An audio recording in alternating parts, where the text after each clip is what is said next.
Ramadhanu tajalla wabtasama tubalil abdi iza ghatanama. Ramadhanu tajalla wabtasama tubalil abdi iza ghatanama. Assalamualaikum warahmatullahi wabarakatuh.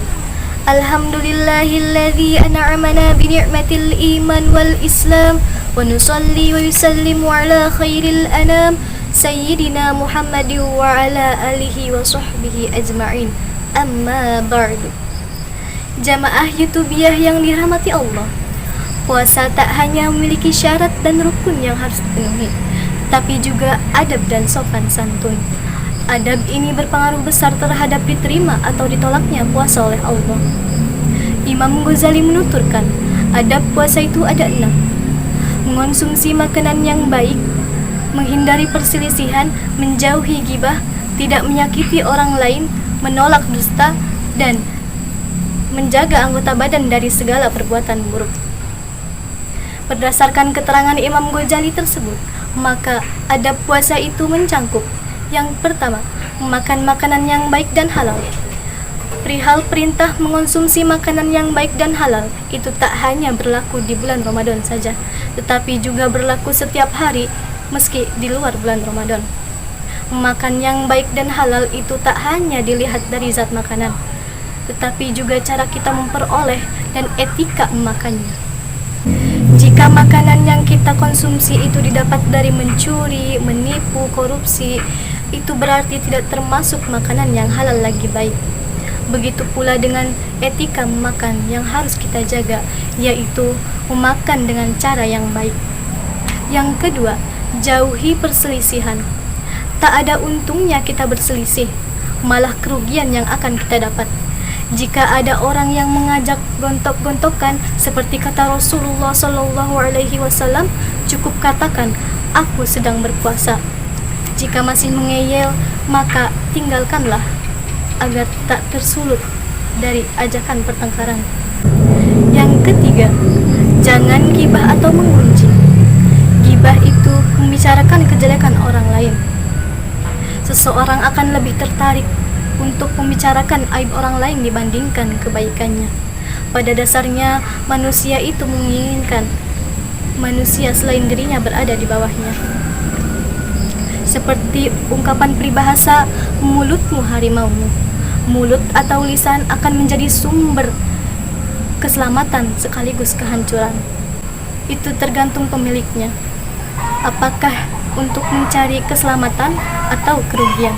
Sabda Rasulullah SAW, "Salamatul insani fi hifdil lisan."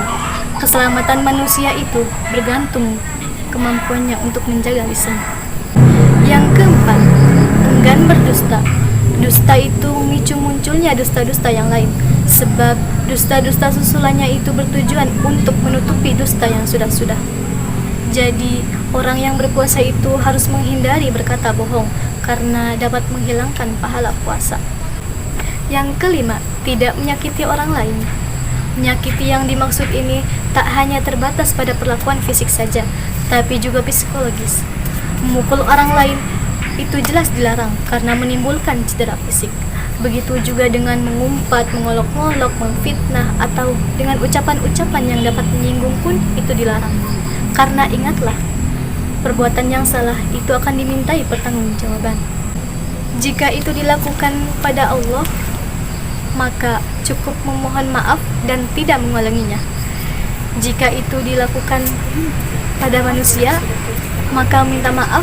Jika tidak, di akhirat kelak akan kebaikan-kebaikannya akan diberikan kepada orang yang disakiti, atau kejelekan-kejelekan orang yang zolimi akan dilimpahkan kepada orang yang menzolimi.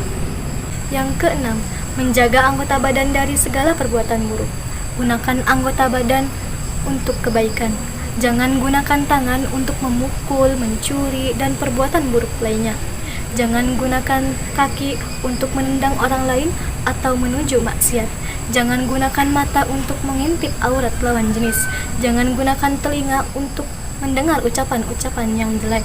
Setiap anggota badan itu berpotensi untuk berbuat baik dan berbuat jelek. Maka kita sendiri yang tahu cara melakukannya. Jadi, inti dari adab puasa ini yaitu jagalah puasa kita dari hal-hal yang menghilangkan pahala puasa. Jangan sampai puasa yang kita kerjakan seharian penuh hanya berbuah lapar dan dahaga. Dan jangan nodai dengan hal-hal yang bertentangan dengan nilai-nilai uluhiyah. Semoga kita selalu mendapatkan rahmat dan pertolongan dari Allah Subhanahu wa taala sehingga kita bisa menjalankan puasa dengan imanan dan ihtisaban. Dan puncaknya semoga kita bisa menjadi orang yang menggenggam ketakwaan. Amin amin ya rabbal alamin. Wallahul muwafiq ila aqwamit thoriq. Wassalamualaikum warahmatullahi wabarakatuh. رمضان تجلى وابتسما طوبى للعبد إذا اغتسل